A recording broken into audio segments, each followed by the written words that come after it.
search for the man who attacked her and killed her girlfriend. Later. Welcome back. We were in the midst of having a conversation, which we will now continue. Yeah, I didn't want to leave. I was talking about, I left the segment saying war criminals, and I don't want to leave the impression that I am anti-military, because I come from a military family as well. Mm-hmm. My grandfather was a merchant marine. My 2 cousins served in the Navy. My cousin that has been to this show many times is a wounded veteran, mm-hmm. Who almost lost his life in the Army. But the point is that, I do give the benefit of the doubt to people who have served, but Chelsea Manning served as well.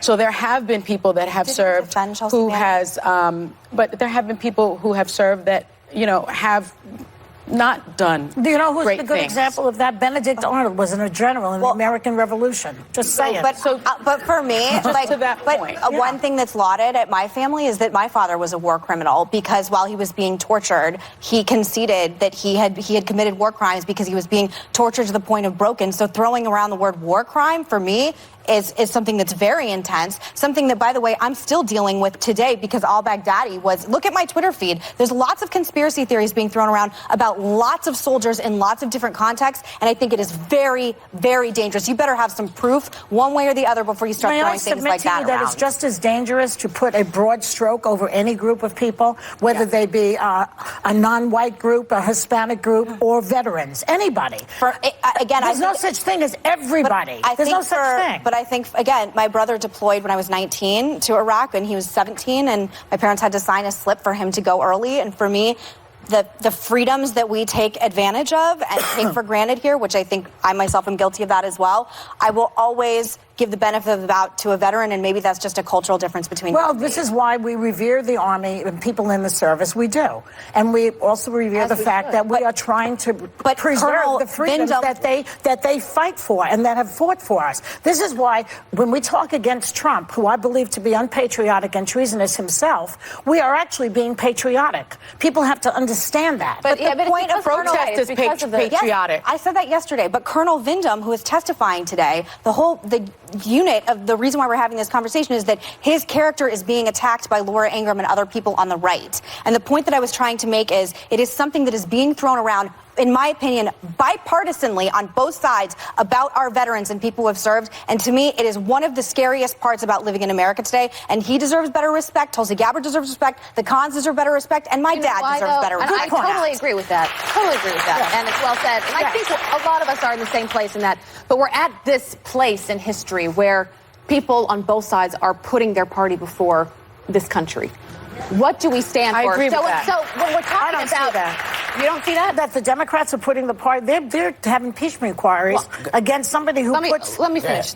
corruption against this country. Well, we can disagree on that, but you can see it. You can see it everywhere. But when we talk about this Ukraine call, take the politics out. I beg people to do that, because this is going to set a precedent for the way that we do foreign policy, the way that we conduct ourselves, what we stand for years and years to come. Nobody at the table is questioning the Ukrainian call. I'm saying I'm frustrated because I don't understand how Republicans, for example, can't see that as a problem, where you're either silent on it or you're now saying that this guy, Vindman, who is an absolute hero for this country right now, speaking out, you're saying that he's now a spy. I just don't know how we are in this place. When did it become more important for you to find a talking point to support this president and your party than it is to do what's right for all of us, collectively, as a country, for the people that fight for us? But you know what the reason is, Abby? The reason is that the party is getting what it wants.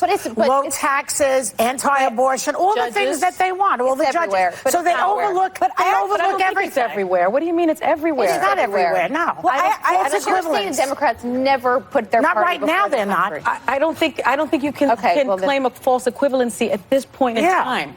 At this point in time, really, Abby. Yeah. Well, I think the Ukrainian call. What's your argument for that?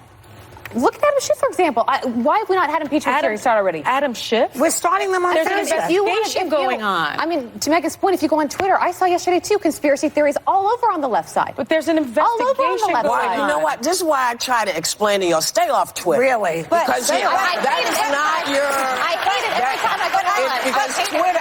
I'm just going to say why. But that's because... I'm sorry, just that the conspiracy theory about my dad rose to a level that his office actually had to put out a statement about it. No, I'm aware. I'm aware. That's why, listen. Sometimes you can't. What is it? Yeah, you can. No, I don't go on Twitter. I don't, but it's... Because Twitter, you can find whatever you want to find on Twitter. Everything. You can find how I'm the worst person in the world and scum of the earth, and then I'm the best person in the world and not so much scum of the earth. It is, and when we start to look to get our information about what's going on from Twitter, it becomes an issue because it's not normally about the truth on Twitter, as you know. It's about, well, this must be happening because I saw this and this. It becomes about a whole bunch of But I think that's why we're having so many conversations right now, like people like Andrew Yang and Elizabeth Warren, about big tech's influence in politics in general and about the...